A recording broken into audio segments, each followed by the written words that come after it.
¿Ya? Ya. ¿Qué? Hola, ¿qué tal amigos? Bienvenidos a la caja de colores del 10 de noviembre de 2015. Estamos muy contentos de estar aquí con ustedes, Ibrahim Pérez. Y Natalia Mendoza. Pues bueno, hoy vamos a hablar sobre el mito de Jasón y los argonautas. Pues estábamos aquí arreglando unos asuntos de la radio y de no sé qué tanto, y por eso entramos un poquito tarde, pero ya estamos aquí, amigos. Viendo cómo conquistamos al mundo, Pinky. Ok, no sé a quién le dijo Pinky, pero bueno. Y pues bueno, estamos contentos de estar con ustedes. Vamos. Ok, bueno, ya se adelantó aquí Ibrahim.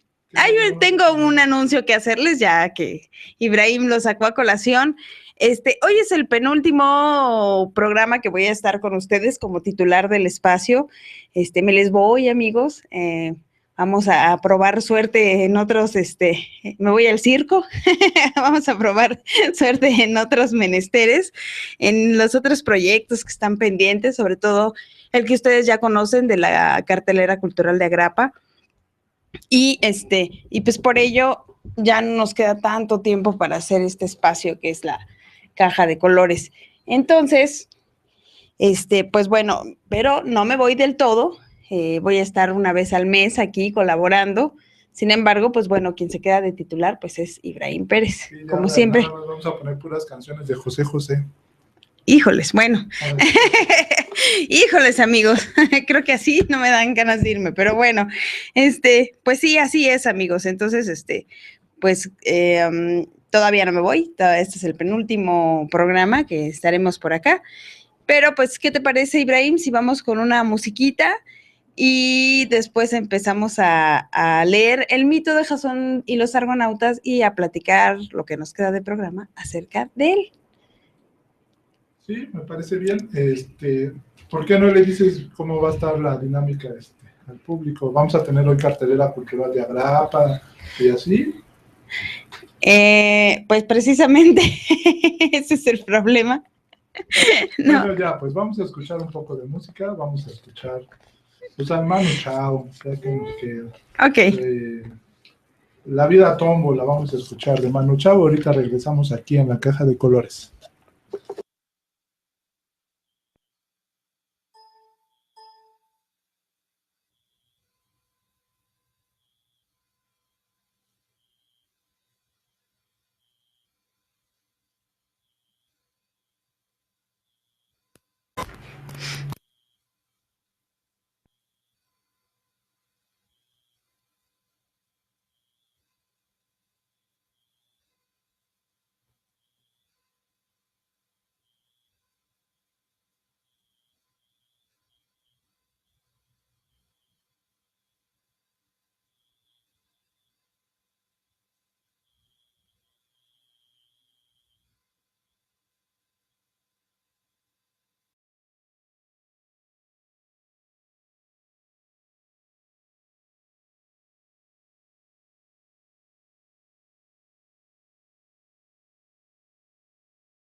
Y de él vamos a tomar este relato que hace.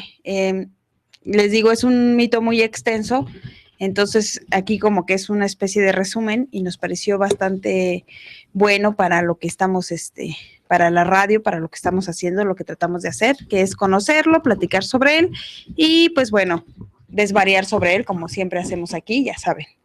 Y dice así: el padre de Jasón era el rey legítimo de Yolco, pero había sido depuesto por su hermano Pelías, el padre de Alcetis, quien intentó asesinar al auténtico heredero. Jasón, sin embargo, fue llevado en secreto al centauro Quirón, quien se ocupó de él en la cueva de la montaña y lo educó en todas las artes como correspondía a un príncipe. Pelías, mientras tanto, reinaba en Yolco, aunque no se sentía muy feliz, pues un oráculo le había dicho: cuídate del hombre de una sandalia, que habría de causar su muerte. Cuando Jasón tuvo la edad suficiente, partió para Yolco a probar fortuna y también para buscar a su padre y ver si podía llegar a algún tipo de acuerdo con su malvado tío. Por el camino, tuvo que atravesar un vado del río Anauro, por donde la corriente era muy rápida. Una vieja que estaba sentada en la orilla se dirigió a él. Buen señor, llévame al otro lado. Tú que eres joven y robusto y al que le esperan grandes cosas. Yo soy demasiado vieja para enfrentarme a las turbulentas aguas de este río. Así lo haré, buena madre, le respondió Jasón con respeto, y alzando a la mujer sobre los hombros, entró en la corriente. Era un cruce difícil, por lo que Jasón estaba exhausto cuando por fin escaló la orilla contraria, y además se había dejado una sandalia enterrada en el fango del río. Depositó en el suelo a la anciana, para caer enseguida de rodillas, presa de emoción y desconcierto, pues en lugar de una abuela, se encontró frente a la cegadora figura de una majestuosa inmortal. No temas, Jasón, le dijo ella, pues yo soy Hera, la reina de los cielos y también tu amiga. Ve adelante tal como eres y di las palabras que yo pondré en tu boca, que algún día llegarás a ser uno de los más famosos héroes de toda Grecia. A continuación se desvaneció y Jasón prosiguió su camino con el corazón rebosante de gozo. Llegó a Yolco al anochecer, donde se encontró a Pelías celebrando un gran banquete. El hombre de una sandalia, pensó Pelías nada más verlo, mientras palidecía y se echaba a temblar. Su inquietud se redobló cuando supo que se trataba de su sobrino, el heredero legítimo del trono. No obstante, ocultando su desazón y su rencor, dispensó a Jasón una cálida acogida. Necesito un hombre como tú para que sea mi consejero, le dijo cortésmente, y para probar tu buen sentido, déjame que te haga una pregunta. ¿Cómo reaccionarías suponiendo que tuvieras el poder para ello si un oráculo te dijera que ibas a ser depuesto por uno de tus súbditos? Mi reacción, respondió Jasón sin dudarlo, le ordenaría a ese súbdito ir a Cólquide a recuperar el vellocino de oro. Magnífico consejo, dijo Pelías muy satisfecho. Tú eres ese hombre y tú debes acometer esa empresa. Así lo haré, no lo dudes, replicó Jasón con voz tranquila, y a mi vuelta haré que se haga realidad el oráculo. Con gusto renunciaré el trono a favor tuyo, le contestó Pelías, cuando vuelvas con el vellocino de oro.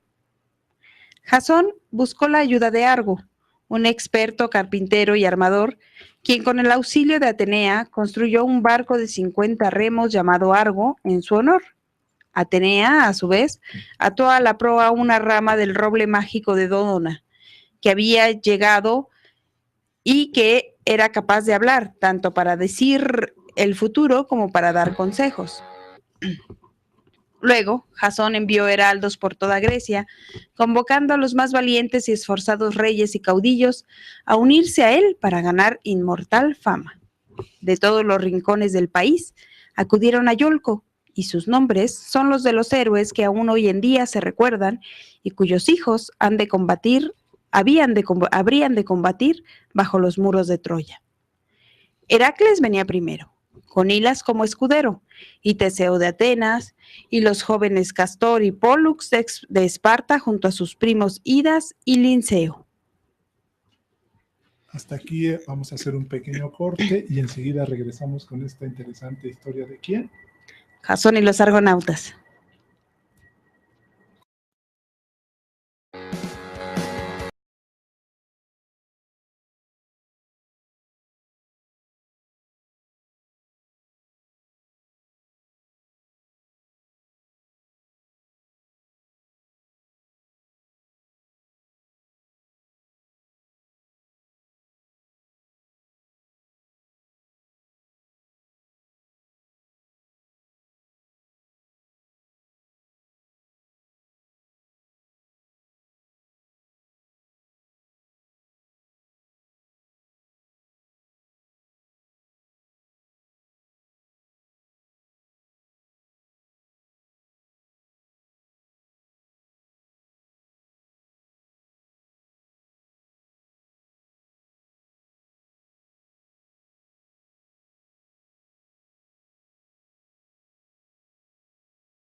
Y ya estamos de regreso aquí en la caja de colores y eso que estábamos escuchando era el grupo El Columpio Asesino, Ibrahim. Así es, y la canción se llama Toro.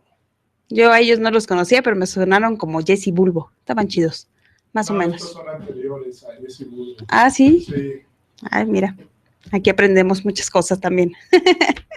Bueno, pues nos quedamos con que ya Pelías había mandado a Jasón por el vellocino de oro y ¿y qué diablos es un vellocino? Ahorita fuera del aire nos estaba comentando Deep. ¿Qué diablos es eso? ¿Qué es un vellocino? Pues no es ni más ni menos que la piel del carnero, o sea, sin curtir, o sea, no es ¿cómo se llama? No es el cuero ya hecho para poder hacer una piel o etcétera, etcétera, sino es así con todo y su pelito. Digamos. Bueno, pues con todo y el pelo, pues, es el vellocino. Entonces, Jasón busca la ayuda de Argo, un experto carpintero y armador, quien con el auxilio de Atenea construyó un barco de 50 remos llamado Argo en su honor. Atenea, a su vez, ata a la proa una rama del roble mágico de Dódona, que llegado el caso era capaz de hablar, tanto para predecir el futuro como para dar consejos. Y entonces entre los héroes que llegaron, llegó primero Heracles, con Hilas como escudero, y Teseo de Atenas, los jóvenes Castor y Pólux de Esparta, junto a sus primos Idas y Linceo. Telamón también acudió y Peleo, que había acompañado a Heracles en su expedición contra las Amazonas, y los prodigiosos hijos de Boreas, el viento del norte, Boreas, que era el viento del norte. Cetes y Calías, que tenían alas en los hombros, Admeto vino y Oileo, Laertes, el padre de Odiseo, Meleagro, cuya extraña historia está todavía por contar, y Atalanta, la diosa, la doncella cazadora devota de Artemisa. Néstor, el único de los argonautas que luchó también en Troya, y muchos otros cuyos nombres están registrados en los viejos libros. A ellos también se unió el divino rapsoda Orfeo, hijo de Apolo.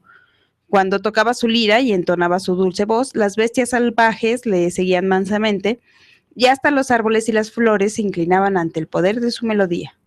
Mas su corazón estaba triste posteriormente, pues su esposa Eurídice había muerto por la picadura de una serpiente.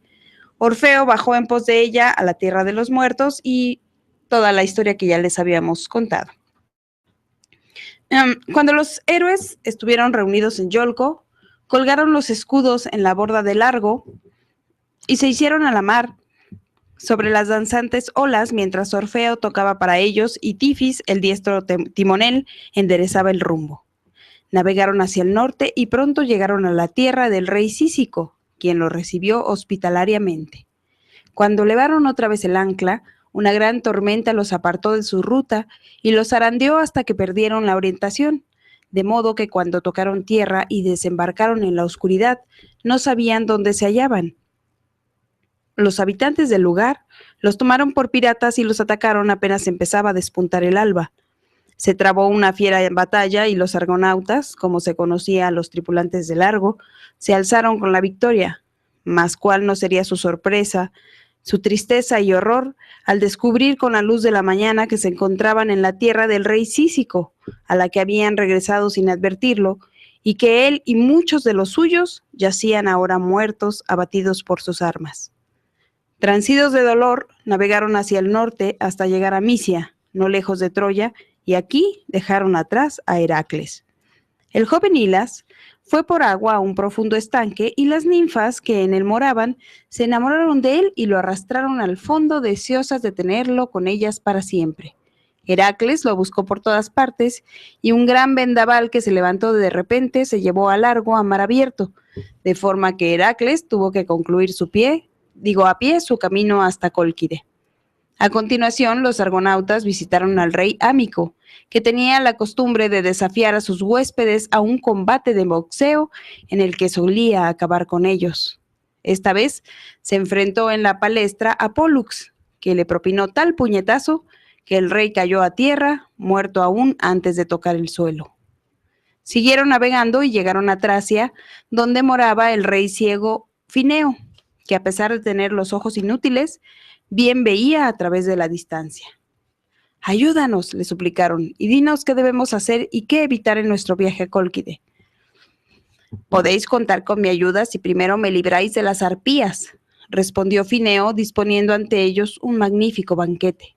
Pero antes de que hubieran podido siquiera probar aquellas viandas, del cielo se precipitaron las arpías, unas repugnantes mujeres aladas de terribles garras, que se llevaron las mejores piezas de carne, echando a perder el resto con sus excrementos. Entonces, Cetes y Calais, los alados hijos del viento Boreas, sacaron sus espadas y echaron a volar en persecución de esas horribles criaturas. A ninguno de los dos se los volvió a ver, pero tampoco a las arpías, que ya no incomodaron de nuevo al rey Fineo. Con instrucciones precisas sobre cómo proceder, los argonautas surcaron al Helesponto y alcanzaron las rocas Ciáneas, las entrechocantes rocas azules que guardaban la entrada del Mar Negro. Se trataba de dos grandes masas de rocas flotantes que se estrellaban entre ellas, aplastando los barcos que intentaban pasar por en medio.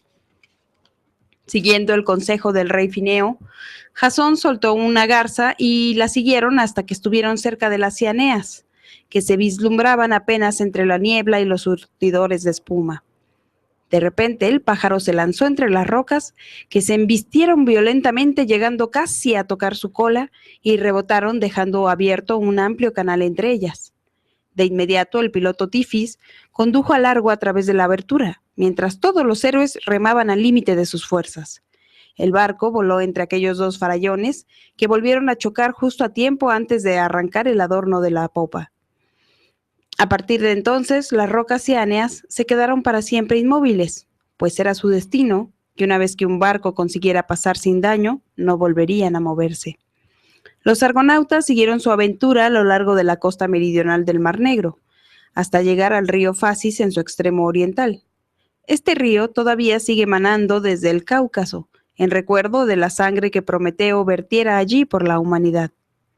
Navegaron río arriba y llegaron a la ciudad de Cólquide, donde reinaba Eetes, el feroz hijo de Helio. Su hermana y su hija Circe y Medea eran diestras en las negras artes de la hechicería. «Te daré el vellocino de oro», le ofreció el rey Eetes cuando Jasón le informó de su empresa, «si eres capaz de poner el yugo a mis 2 toros de pezuñas de bronce que despiden fuego por los hollares y de arar con ellos un campo entero sembrándolo de dientes de dragón». Esa noche, Jasón no pudo dormir, preguntándose abatido cómo lograría semejante proeza, pues ni siquiera Heracles, que acababa de reincorporarse a los argonautas, sería capaz de lograr algo así.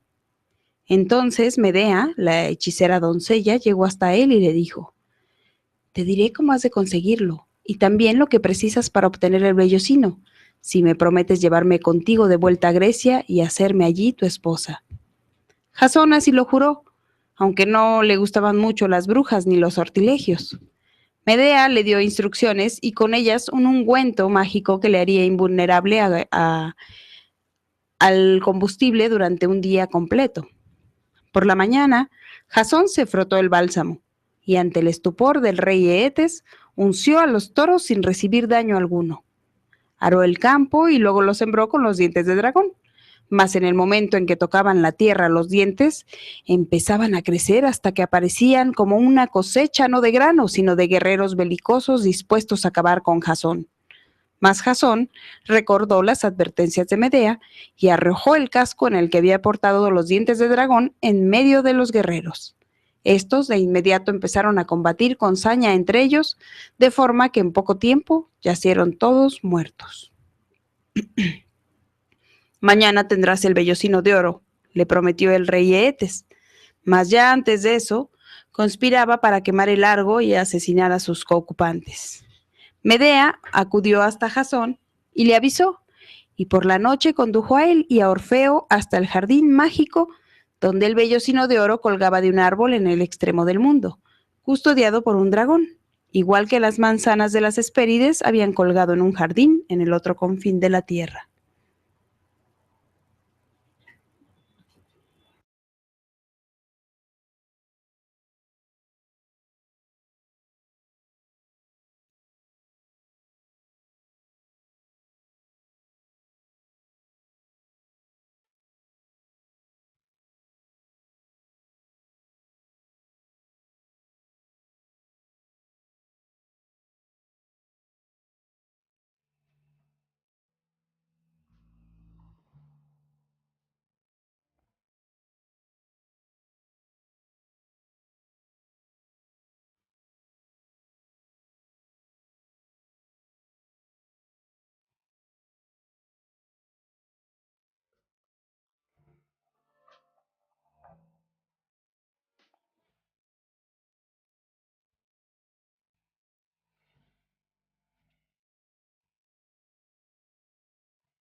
Era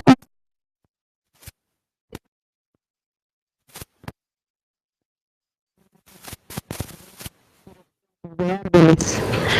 A la incierta luz de la luna, Medea, la hechicera,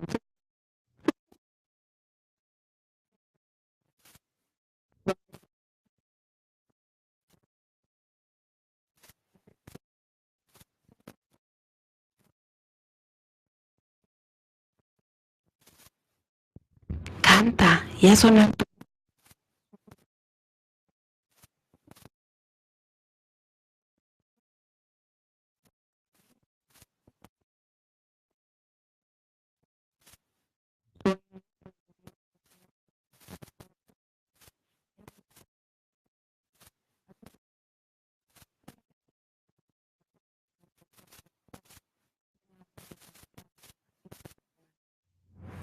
Orfeo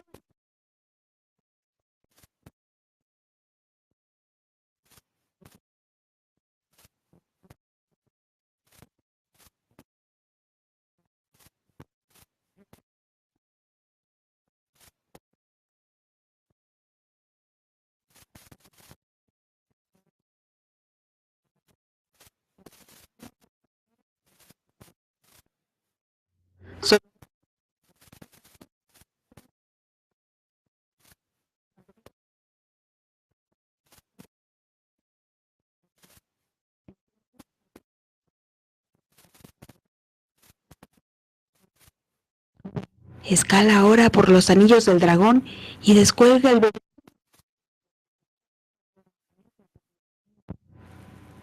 Jasón subió sin miedo por la pavorosa escalera hasta la gran encina.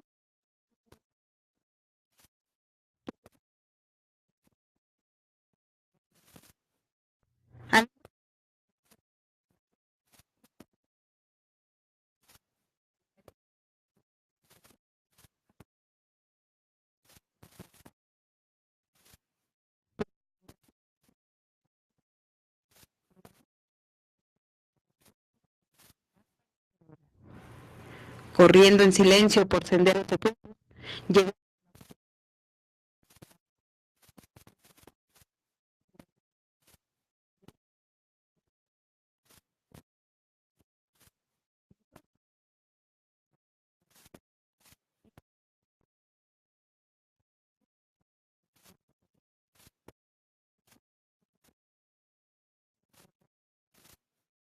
más de repente.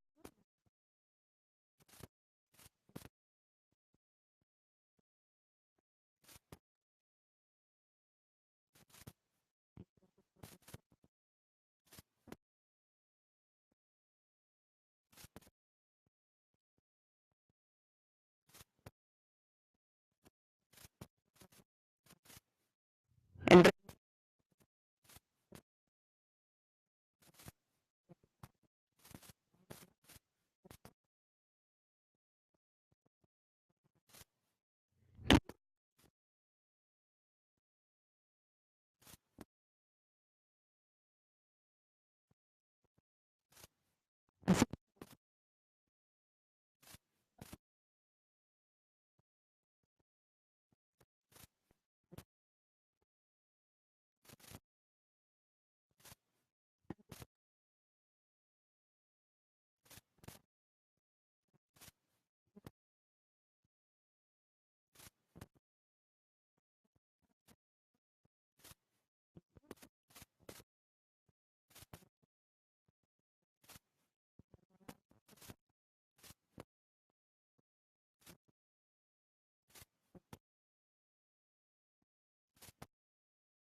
todo sucedió como había previsto. El rey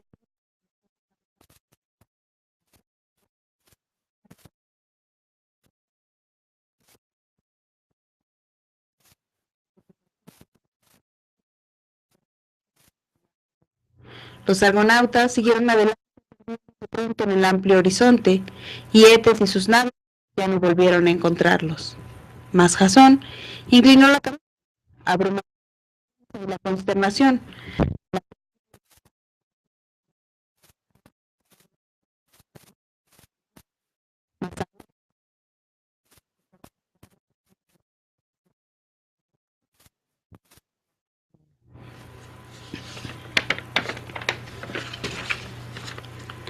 Bajo la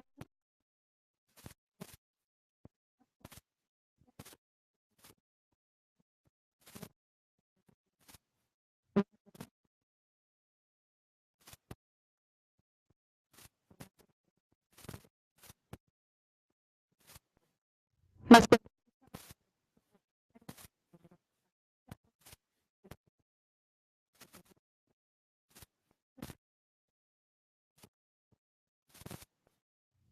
ustedes que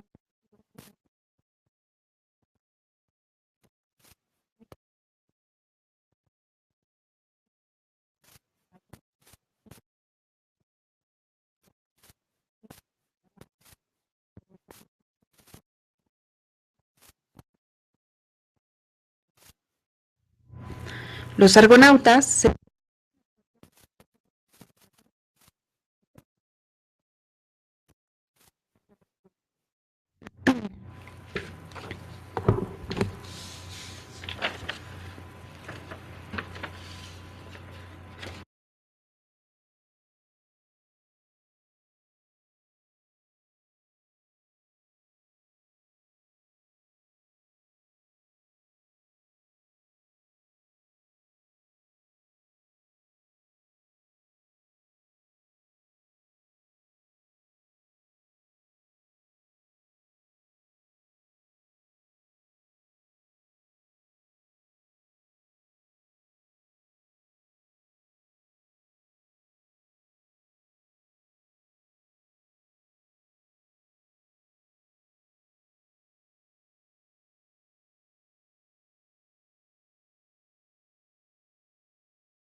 Navegaron y navegaron siempre hacia adelante, sin tener idea cierta de hacia dónde iban.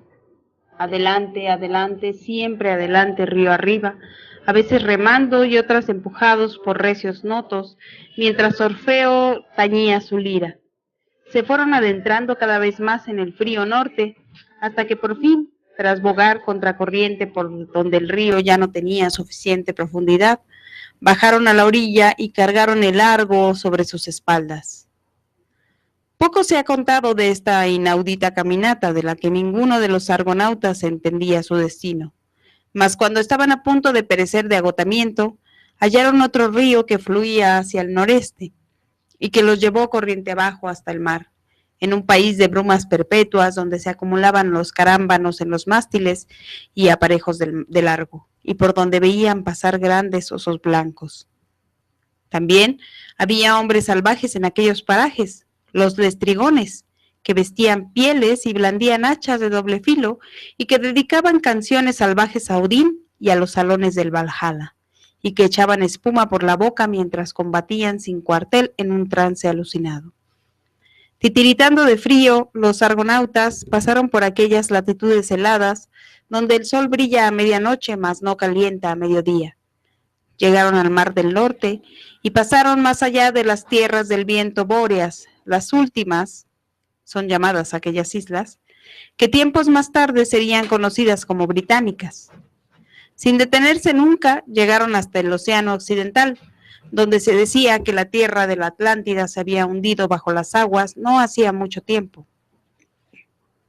Entonces pusieron rumbo al sur, cruzaron una borrascosa bahía donde el sol los volvió a calentar y siguieron navegando hasta que un día Heracles exclamó alborozado: «Amigos, por fin estamos de vuelta en el mundo conocido. A lo lejos se divisan dos pilares que yo levanté para señalar la entrada de nuestro mar. Más al sur, el titán Atlante sujeta el firmamento plantado en su montaña, a cuyo pie se encuentra el jardín de las Hespérides». Les contó su empresa de las manzanas doradas y todos se maravillaron ante el relato de cuanto había hecho y visto. Mayor aún fue su asombro cuando los condujo al jardín mismo, pues allí estaba en el suelo el dragón Ladón, cuya cola todavía se estremecía 15 años después de que Heracles lo hubiera matado con su flecha emponzoñada. Los argonautas descansaron en aquella tierra fragante hasta recuperar su ánimo y fuerzas. Erigieron altares y sacrificaron bueyes y carneros a los inmortales en agradecimiento por haber sobrevivido a tantos y tan extraordinarios peligros. Luego siguieron su singladura por el azul Mediterráneo, pasando entre Córcega y Cerdeña para llegar a Ea, la pequeña isla donde moraba la tía de Medea, Circe la maga. De haber llegado sin compañía, Circe hubiera probado algún tipo de sortilegio con los argonautas, pero en cuanto vio a Medea se apresuró a recibirlos calurosamente. Cuando Medea le habló de su horrendo crimen y del mandato de Zeus, comunicado a través de la rama mágica, Circe los purificó a todos de la sangre de Apsirto y les permitió proseguir su viaje, y ellos sintieron sus corazones aliviados de un terrible peso. Mas sus aventuras aún no habían acabado. Cerca de Ea existe otra isla o llamada Capri, en la que vivían las sirenas. Estas eran las doncellas que estaban jugando con Perséfone, la doncella divina, en la hermosa pradera de Enna, en Sicilia, cuando Hades la raptó para ser de ella la reina de los muertos. Habían suplicado tener alas para poder ir por el mundo en su búsqueda, y Deméter les concedió su deseo, mas por alguna extraña razón se convirtieron en seres malignos, condenadas a vivir en aquella hermosa isla y a atraer a los marineros hacia su perdición. Seguían teniendo alas, mas también tenían garras y colas como las aves, y su canto era tan bello que no había hombre alguno que pudiera resistirlo. Quien escuchaba aquella maravillosa música olvidaba toda preocupación y se lanzaba al agua para nadar hacia la orilla. Allí, las sirenas lo agarraban entre sus afiladas garras y lo despedazaban en un instante. Mas quería el destino que si alguien conseguía resistirse a sus cantos y navegar indemne por esos parajes, entonces serían las sirenas las que encontrarían su fatal destino. Cuando los argonautas se acercaron y escucharon el fabuloso canto de las sirenas, se encorvaron con vehemencia sobre los remos, ansiosos tan solo por llegar a la isla y abandonarse al embrujo de las voces. Pero Medea sabía el destino fatal que aguardaba a quien pusiera el pie en esa isla, por lo que dirigió a Orfeo estas palabras: «Músico divino, haz sonar tu lira y canta por nuestras vidas. Sin duda tú, hijo de Apolo, eres capaz de trobar aún con mayor dulzura que esas criaturas de maléfica belleza». Orfeo tocó como nunca antes lo había hecho y entonó una balada tan hermosa como la que había cautivado los oídos de Hades y atraído a su perdida Eurídice de los muertos. Al escuchar su voz, los argonautas olvidaron la de las sirenas y apartaron su barco de esos mortíferos parajes, poniendo rumbo al sur. Todos excepto Butes, que saltó por la borda y nadó hacia la orilla, mas Afrodita se compadeció de él y lo sacó de allí a tiempo para convertirlo en el sacerdote de uno de sus templos al sur de Sicilia. En cuanto a las sirenas, dado que hombres mortales habían sobrevivido tras escuchar su canto, se cumplió su destino. Y como la esfinge cuando Edipo resolvió su enigma, se precipitaron desde lo alto de las rocas y fenecieron. Todas excepto dos, que no habían unido su voz a la de sus hermanas, y que por lo tanto siguieron viviendo y atrayendo a los marineros a su perdición hasta que Odiseo pasó por su isla a la vuelta de Troya. Los argonautas siguieron navegando y contemplando extrañas quimeras. Pasaron por delante de la cueva en la que acechaba Escila, la monstruosa criatura de muchas cabezas, aunque ese día estaba dormida. Luego rebasaron el remolino de Caribdis sin sufrir ningún daño y las islas errantes que lanzaban rocas de fuego, y la isla donde Helio, el titán solar, guardaba su rebaño de bueyes de piel blanca como la leche y cuernos dorados, y la tierra venturosa de los feacios. Aquí se demoraron varias jornadas para celebrar las bodas de Jasón y Medea, pues mientras recuperaban fuerzas entre los hospitalarios feacios, llegaron allá varias naves del rey Eetes, y el rey feacio afirmó que si bien estaba dispuesto a entregarles a la hija de Eetes, no podía hacer lo mismo con la esposa de Jasón. Así, los colcos fracasaron en su empresa, y puesto que Eetes había prometido matarlos a todos si volvían sin Medea, decidieron establecerse allí y fundar un nuevo reino vecino al de Feacia. El Argo volvió a desplegar las velas y ya doblaba el cabo Malea, la punta meridional de Grecia, cuando un vendaval los arrastró hacia la isla de Creta. En los primeros días, el herrero de los inmortales, Hefesto, había forjado para el rey Minos un gigante de bronce llamado Talos, un ser inmenso que recorría la isla 3 veces al día y que hundía a todo barco que se acercara tirándole enormes piedras. Minos sabía cómo manejar al monstruo, como lo supieron todos los posteriores reyes de Creta, hasta el último rey Minos, aquel que persiguió a Dédalo después de que Teseo acabara con el Minotauro en el laberinto. Mas Decaulión, el nuevo rey, era incapaz de controlar a Talos, y hasta él tuvo problemas para escapar de la isla cuando acudió a la llamada de los argonautas. Ahora, el gigante Talos estaba completamente desaforado y por su causa, Creta no tenía contacto alguno con el mundo exterior, pues seguía dando 3 vueltas a la isla todos los días, destrozando con sus pedruscos cualquier embarcación que divisara. En otras ocasiones, el broncíneo ser se ponía al rojo vivo yaciendo durante horas bajo los rayos del sol, para luego poder ir quemando cuanto se le antojara. Decaulión rogó a los demás argonautas que le ayudaran a destruir a Talos, mas ni siquiera Heracles era capaz de imaginar la forma de hacerlo. Entonces intervino Medea. Solo combinando magia y astucia podremos derrotar a Talos. Hagan exactamente lo que yo les diga y saldremos adelante. Cuando les hubo explicado su estratagema, se acercaron a la isla y pronto apareció Talos, brillando incandescente y con una enorme roca en la mano.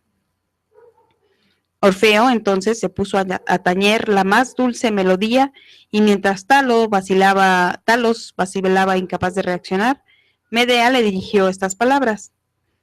«Noble Talos», le dijo, «soy Medea, la hechicera, y puedo hacerte emperador del mundo, superior incluso a los inmortales, si consientes en hacerme reina tuya». «¿Cómo puedo hacer eso?», tronó el gigante indeciso. «¿No es verdad?», le preguntó Medea, «que solo tienes una vena que recorre todo tu cuerpo, del cuello al talón, y que en vez de sangre contiene ícor, el líquido inmortal que fluye por las venas de los dioses. Talos asintió aún sin comprender y Medea prosiguió. Aunque el ícor recorra tu vena, tú no eres inmortal. Sin embargo, yo por mis mágicas artes puedo hacer que lo seas, si me permites desembarcar sin peligro con uno de mis marineros. Talos accedió, y Medea bajó a tierra acompañada de Peante, que era el de menor tamaño de entre los argonautas. Si Heracles o Teseo hubieran intentado saltar a la orilla, Talos habría sospechado algún ardid, mas del pequeño Peante no podía recelar nada. Lo que Talos no sabía es que Peante era uno de los mejores arqueros de su tiempo y que Heracles le había prestado su arco y sus flechas. Una vez en la arena, Peante se fue alejando distraídamente hasta conseguir ocultarse entre las rocas. Mas Medea tomó una hoz de hoja de bronce y empezó a juntar las hierbas con las que preparar una poción mágica. Las mezcló en un caldero, extrayendo de ellas su blanca savia, mientras entonaba siniestros conjuros. A continuación se despojó de sus ropas, ató su negra cabellera con guirnaldas de hiedra y se inclinó sobre la marmita cortando las hierbas y raíces y cantando a gritos como poseída. Talos estaba fascinado por la bella mujer hechicera y sus extraños manejos. Se fue acercando poco a poco, aunque sin dejar de estar prevenido, pues el talón tenía un clavo de bronce como un tapón, que impedía que se escapara el ícor y le arrebatara y le aterraba que alguien pudiera tocarlo. Medea pronto tuvo preparada su mágica poción. La vertió en una copa y se lo ofreció a Talos diciéndole: «Bebe, es el vino de la inmortalidad». Talos estaba tan obnubilado que tomó la copa y la apuró de un trago. Mas lo único que le provocó fue una gran somnolencia y pronto empezó a tambalearse como si estuviera borracho, aunque seguía decidido a no caer dormido, no fuera que alguien intentara quitarle el clavo. Entonces se incorporó Peante, puso una saeta en el arco y disparó de tan diestra manera que la flecha fue a golpear el clavo del tobillo de Talos, aflojándolo. Pronto cayó al suelo y el ícor empezó a salir a borbotones. Talos lanzó un grito de terror y buscó con torpeza el tapón, mas la pócima mágica era demasiado fuerte para él y no fue capaz de encontrarlo. Pronto se quedó yerto y frío, reducido a una simple estatua de bronce muerto. Después de esto, los argonautas desembarcaron en Creta y fueron agasajados espléndidamente por Decaulión antes de partir de nuevo para Iolco, a donde llegaron sin más contratiempos. Allí se separaron, aunque muy pronto varios de ellos se volvieron a reunir para la aventura del jabalí de Calidón, que Meleagro, cuando llegó a casa, se encontró devastando sus campos. Jasón no vivió para disfrutar la honrosa vejez que su esfuerzo había ganado. Murió solo y sin hijos, padeciendo la maldición de Eetes, pues ningún tipo de purga podía redimirle por completo de su culpa por la muerte de Absirto. Al volver a Iolco, se encontró con que su padre había muerto y Pelía seguía reinando. Jasón no tenía deseos de sustituirlo en el trono, mas su esposa Medea, la hechicera, deseaba ser reina. Por eso, cuando Jasón marchó a Calidón, le dijo a las hijas de Pelías: «Ya conocen mis poderes mágicos. ¿No les gustaría que les enseñara cómo hacer que su padre fuera joven de nuevo?». Al principio las muchachas desconfiaron de ella, por lo que Medea preparó una poción mágica en un gran caldero, y tras buscar un viejo carnero que apenas se tenía en pie, lo mató y lo troceó. Echó los pedazos de carne en la olla, y casi de inmediato saltó de allí un corderillo ágil, tierno y vigoroso. Aquello disipó las dudas de las hijas de Pelías. Tomaron a su anciano padre, lo mataron y lo descuartizaron. Mas cuando pusieron la sanguinolenta carne en el caldero, Pelías siguió igual de muerto que al principio, pues Medea no les había enseñado el conjuro. Cuando los habitantes de Iolco supieron lo que había hecho Medea, la desterraron a ella y a Jasón, que se vieron obligados a viajar hasta Corinto. Allí se le presentó a Jasón una nueva oportunidad de adquirir un reino, pues el monarca solo tenía una hija, la doncella Glauce. «Te la daré en matrimonio y reinarás sobre esta tierra», le prometió el rey, «pero antes tienes que expulsar de aquí a esa bruja malvada, Medea». Jasón que nunca había amado a Medea y que ahora la odiaba por su crueldad y sus infamias, no puso reparos. Medea también consintió, aparentemente, y en prueba de su buena fe, le entregó a Glauce un vestido de boda mágico, que en el momento de ponérselo, la abrazó sin remedio llevándola a la muerte, y también a su padre cuando intentó salvar a su hija.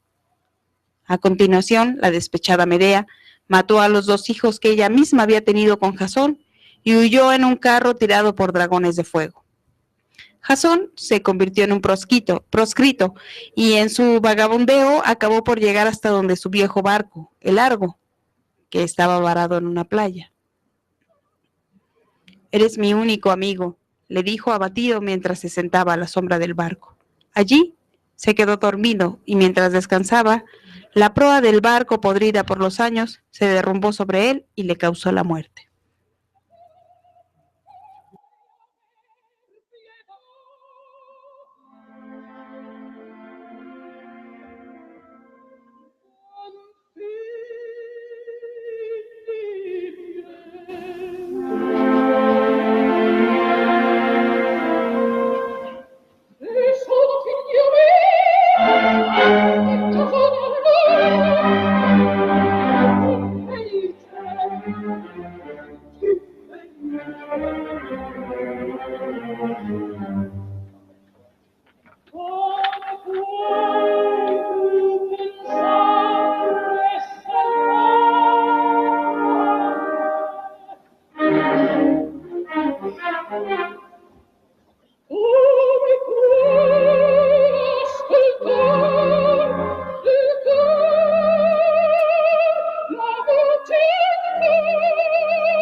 Bueno, ¿qué les pareció el mito de Jasón y los argonautas, como todas las tragedias griegas terribles? Pues ya nos tenemos que despedir, amigos, ya nos alcanzó el tiempo, el destino, y los vamos a dejar aquí con Galaxia, con Deep y sus invitados. Van a seguir platicando sobre las reformas del IMSS. Y pues no se despeguen de nuestra voz radio. Muchas gracias por habernos escuchado, amigos. Nosotros fuimos Ibrahim Pérez y Natalia Mendoza. Nos vemos el próximo martes. Hasta luego.